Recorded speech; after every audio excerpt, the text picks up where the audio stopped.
Welcome to poetry reading. Tonight at the home of Richard and Liz Taylor on Holt Lane. Tonight, reading will be Bill Witherup of San Francisco, California, and recently a poet in the schools at Heinemann, Kentucky. Also will be Jonathan Greene of Lexington, Vicki White and Gray Zeitz of Monterey. They will be reading their own works in an informal session. We hope you enjoy it.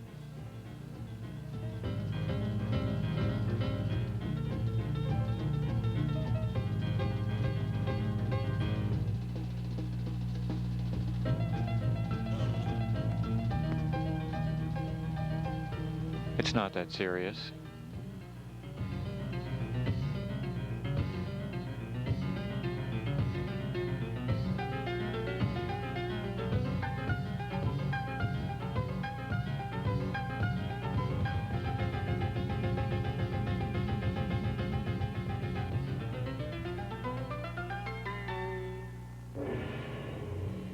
Reading student poems in Heinemann, Kentucky. After exhaustion, after days of talking about poetry, hating my glib tongue and the performer's mask, I came across a student poem that called me to love again. It was as if I was returning from a journey to find my house lit up, fresh bread and coffee waiting, and a woman standing there by the chair, smiling and saying, "Welcome, welcome, and how was your trip?" And then rubbing my shoulders while I ate.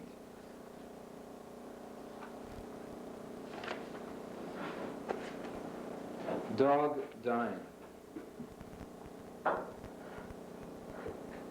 Dog dying in the hot sun, dog dying on a sheet of bloody leaves, crippled by car and dog fight, rolled off the road shoulder to the creek, hind legs gnawed off by muskrats, wearing a seething mask of flies. Dog dying, barking all night through my sleep, barking for solace against his bloody going, a fever of maggots in his skull. Dying there in the clear noon light, the stink of him a smoke in the air. We bathed him, we gave him water, we should have leaned down to kiss his sores, reminded us of our fragility and the mortality of nerves and meat.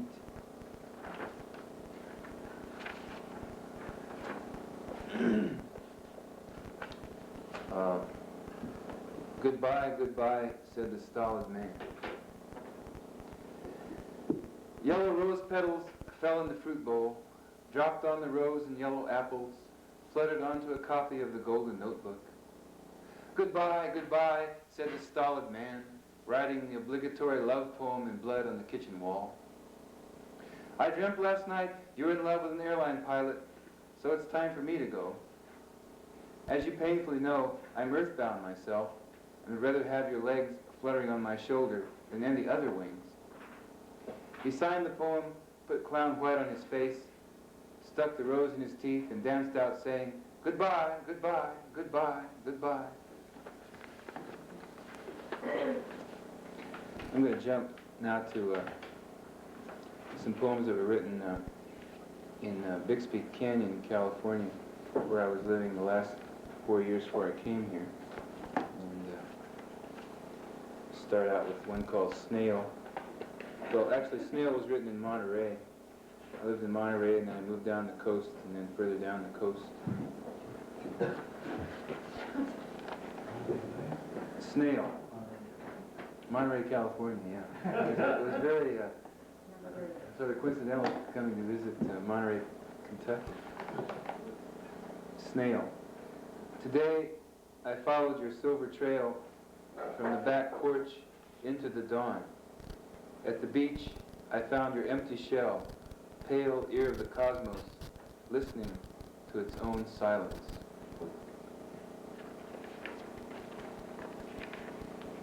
A poem called Beats. Today, I'm depressed with myself and the asphalt world. I want to lie down in the garden and become a beet. I want my heart to be a dark root swollen with rainwater, my head a green leaf shot through with purple veins.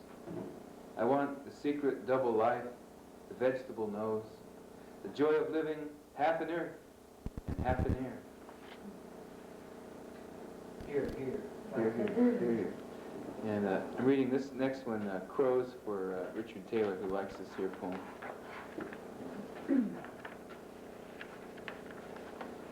I wrote this here poem unawares that I would ever be in Kentucky, where Old Crow, I think, is manufactured. Isn't it a bourbon that's manufactured? Old Crow. I used to drink Jack Daniels. Old Taylor. Old Taylor. 3 years brown. And I haven't drunk that. Crows. I love crows. If I met one human-sized, I'd invite him into my living room and offer him the softest chair. Then we'd crack a fifth of Old Human and talk late into the night. The room would be filled with the shine and rustle of his feathers and the wit of his sharp eye.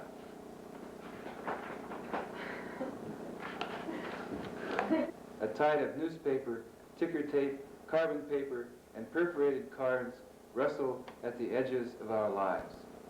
Each day, a passionate woman dies, her flesh sucked dry by the open mouth of an envelope. Or an angry man of swollen lymph glands poisoned with fine needles of paper fiber. Poem Against the War. This was written during the Vietnam War and was taken from a newspaper letter to the editor in Monterey, California, where they have this public lake downtown, a natural lake, and they have a lot of ducks in it. Some kids had been killing ducks, and this fellow wrote a really irate letter to the newspaper that was really passionate, and I just sort of changed the information around and got into a sort of prosy poem. And Poem Against the War. 2 boys in a rowboat at Elistero Lake are beating 8 ducklings with a stick. They do not know where to swim because the mother duck is frantic. A man shouts at the boys from the lake edge. They thumb their noses, stick out their tongues. The man throws off his shirt and shoes and begins wading and swimming. But it is too late. The boys row off, leaving the pulpy bodies in the water. The mother cries, pecks at the bloody mess. The man stands waist deep in the lake, his cursing and weeping. This is how it feels to live in America.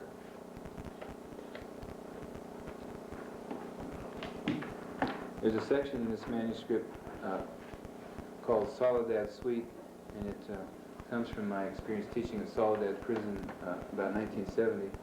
And the poem I'm going to read from that is, I'll read several. The first one is called Full Moon over Soledad. The light of a full moon falls on the prison. Guards keep watch in the towers, licking oil from shotguns with their lizard tongues. Prisoners' hands reach out of the barred windows, thirsting for the pure silver water of the moon. Now and then a hand leaves and flies away silently like the wing of an owl.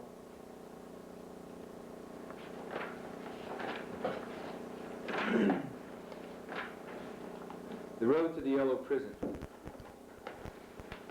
Are you going to Soledad tonight? Said Carmen's little boy. Yes, to Soledad, along the river road, at dusk, in early spring, in the solitude of a battered 53 Ford, to the lettuce capital of the world. To Soledad, a journey that should be made on foot, that should end with me falling on my knees like Father Zosima and kissing a murderer's feet, because of what I have learned of suffering there without suffering myself, because Americans hide their sufferings, hide their deaths in prisons, in mental institutions, in old people's homes, in foreign wars, and they won't fall down and weep, the cold, blue-eyed Anglo-Saxon bastards, of which I am one. Soledad, a Spanish word for loneliness, for solitude, dark syllables of the dreaming earth, in the shadows of the pinnacles, a spot where, if there were no prison there, a man might go to speak to his shadow self. But the spirit is twisted in the house of the dead. There, a man cannot fall down in the grass, in the hair of Mother Earth, and nourish his shadow self, his female self, And looking for the woman in himself, he spills his semen and his blood on concrete. He goes insane inside a correctional training facility. After class, I get in my sarcophagus, my limestone coffin. This is my ship to the sun, my stone boat out of the galaxy, but it doesn't float. Instead, it grates up and down the river road 4 nights a week, towed by 20 skeletons hauling on ropes of prisoner hair. When friends ask me how I like teaching at the prison, I open my mouth and show them a ton of sulfur yellow dust and 2 rows of stone maggots for teeth.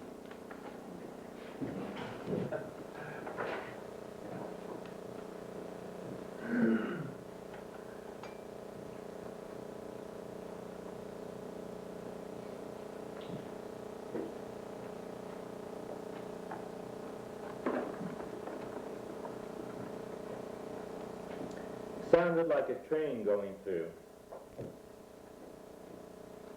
After it hits, now you know it takes one of them tornadoes. Only way city folks meet their neighbors.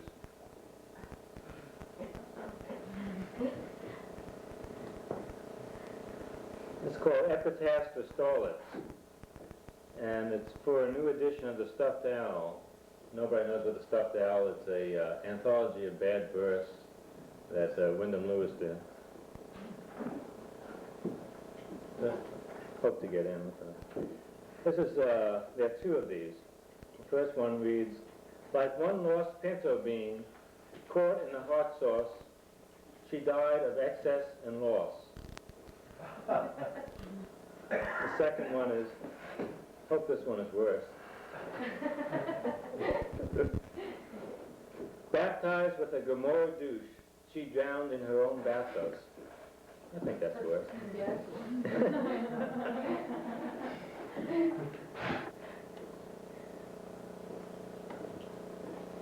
It's called Big Ears. The man in the mod suit which doesn't quite fit, acting out, playing what others project him to play, and he them, a conspiracy. And his ears too big, all his life scarred by his big ears, and everyone politely not saying anything. All his life this, until his son needs to hate him, and yells the obvious.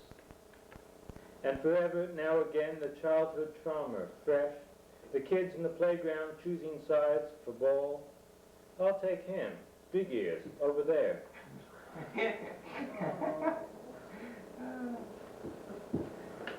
Good morning, surrealism, I said. Pins and needles sail into the spine of the hour hand as it touches 8 o'clock to relieve the pressure of work days. And all these white teeth sit quietly in their chairs, wanting, then wishing, then giving up dreams of violence. Instead, bite their lower lip, quietly, meekly.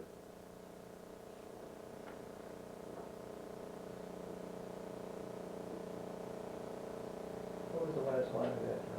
Quietly, meekly.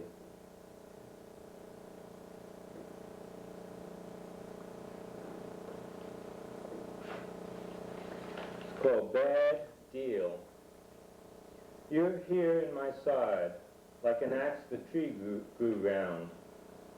I'm there, like a flea in the memory.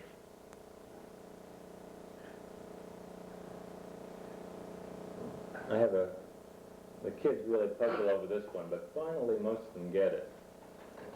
I say, listen close now, and after the 6th time so maybe we can get it. Lesson. Less is more, to less of the people, more of the time. While for more of the people, more is needed just to feel like it is more. They're lessening. That was 13 was looking at black people. That's worse. You never understood either one. So much time dines in the empty spaces. I've fed it my past, but it won't last.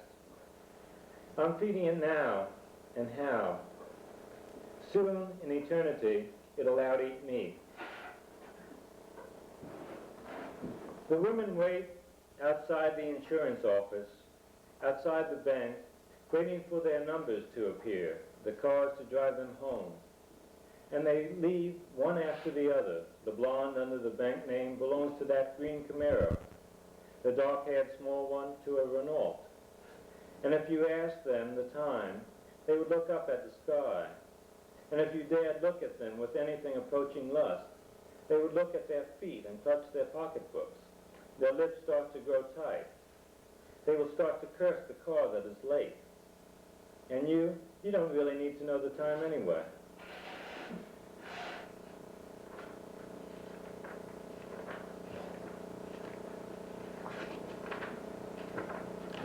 Okay, the last funny thing. I'm doing this book of Wendell's called Sane and Doings. And I've done things in the manner called time enough to rub the sleep from my eyes. The pressure of your hand tells me you're horny, but your eyes tell me the kids are still up.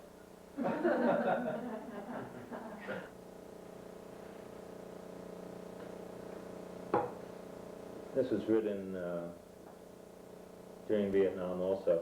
It's called Horror Rations, a Meditation. To keep our humanity, we turn off the news. To keep healthy, we don't read newspapers, or do so once a month or twice a year. That's enough. Otherwise, we become rigid, lose our ability to react, show our wisdom to this folly in pat phrases, surface shelters. You know, this is the truth.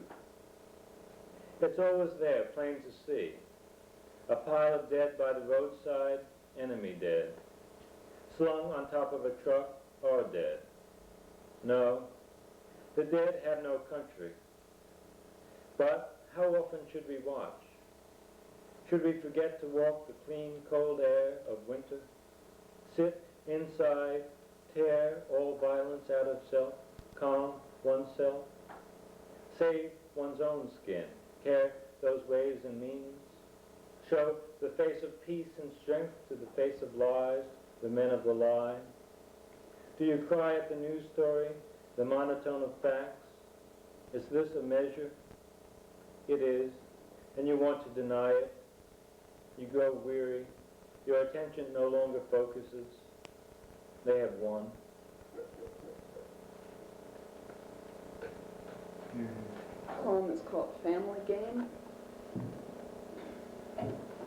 My father threw an occasional shaft, veined, light blue down the tunnel he had made without killing one other specific man by mistake for all of us.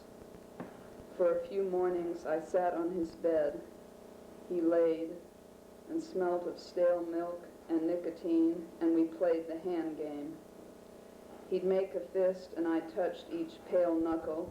When I picked his chosen one, the hand opened fast and hard, and that was the surprise. In his spread hand there was nothing.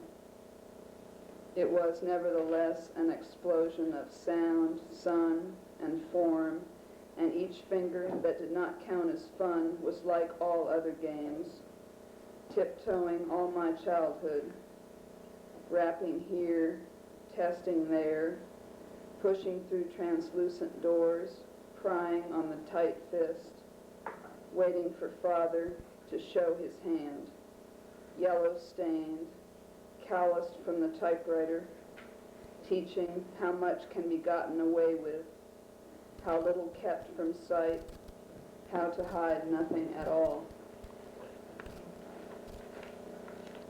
Caged birds do not misplace the impulse to fly, only its execution. It mangles them, starting up, then thrown down again. This is a condition they will not transcend until the cage is gone or the wings are loosed. Were they able to vent desire in a magnificent delivery, we might see the moral, the problem of captivity and its magnitude. We don't grasp it. Our vision is undermined by the cruelty of cages. We find ourselves back at the zoo after a year. You and I stare at near identical traps, retesting, recoiling, effected by the same pull of betrayed eyes of ancient, respected beasts. It is not the gravity that keeps us down, as it is specific conditions of flight. We are enfeebled by struggling with this last year.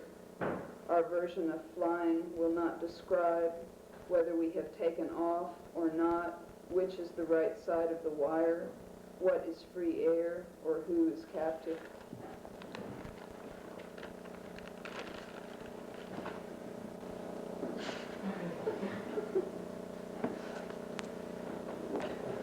I don't understand his women, their pallor, the way they move on so slowly. Their great Scandinavian eyes are slightly off focus and appear to pull on life surfaces as if examining slippery fish. He whispers at me, "Talk to my women," as if I am an ancient curator for his oddments of personality. I have visions, even those lack the substance of human contact. Still my feminine proportion will ache. There is a lodestone in my heart drawing out the pity for these indefinite creatures. Even so, he will undermine me. Be kind to my women. I have no proper tongue to speak of the unilluminated shadows of these fearful women. He will shift over to my care.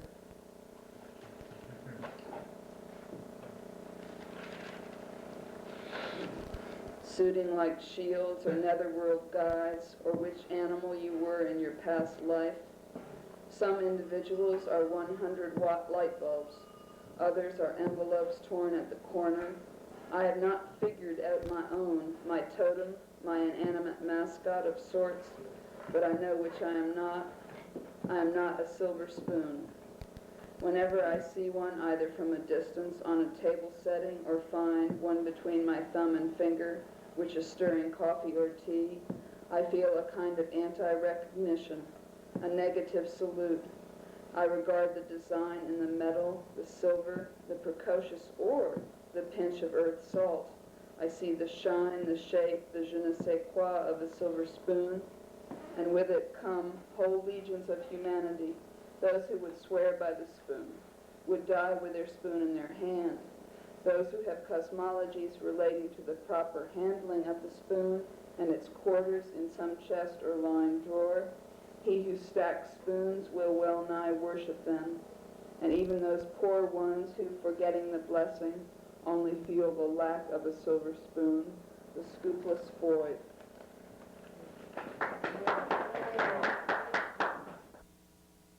We had touched and moved further still in the darkness. I met a skunk in the woods beside the hickory near the creek. Squirrels were cutting there, and startled, stood erect, rooted here, as if raised on this slope, imitating the oak, moving my eyes at the touch of her nose, and watched her pivot quickly across the dry bottom of the creek. I watched her move up the opposite ridge while wiping the piss off my leg in the deep silence. This peeled back my trained and conjured precautions, embraced me with the freshness of new fall wind. Now her nose is the touch of my lover, whose cold hands enter the dark house, awake me to sunrise through yellow ginkgo leaves. She moves through me now, these days. We both become dear again, fenceless. It happened when we couldn't move. Now we move. What more is there to say? Here, 2 poems a year apart. June 3rd, 1974. First night in our house on Severn Creek. A good night, full moon. There's a snake that makes his home here. We cut the grass that was his home. He tries to enter ours. Must be 4.5 foot long.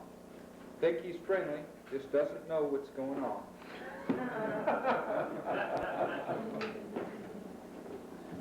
June 3rd, 1975. The old black snake is dead, found in the tobacco field next to the house. This spurred much talk from the 4 men on the center. For us, we'll have more mice. The young rabbits will eat the cabbage. Later, rabbits ate the leaves of the young pole beans while I was sewing books. Nothing is more maddening. Not 6 hours ago they were there. I've had a feeling of death all afternoon. I'm beginning to think about rabbit season, how to get back what they took. But then, guilty.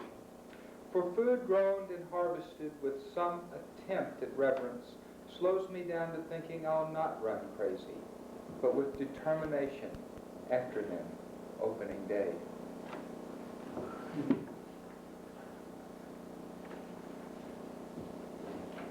Is that a name? I don't see it. Like loose cows, a nuisance. Fencing needed to be mended.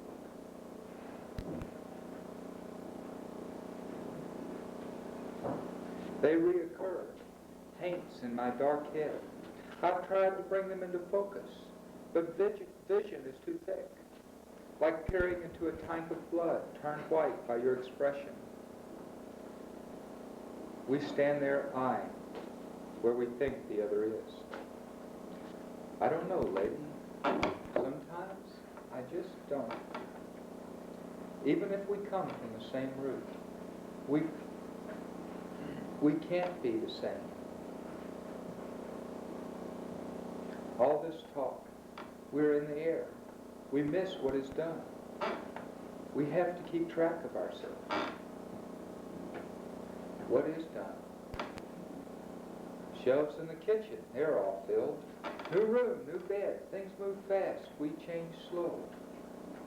When I look back at what we've done, it looks like a lot. We'd better take the day off with thought into what to do next.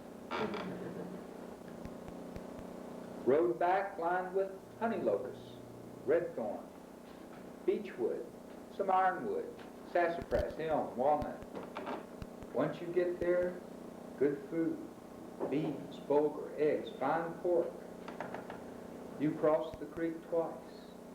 Best time to come, before big rain.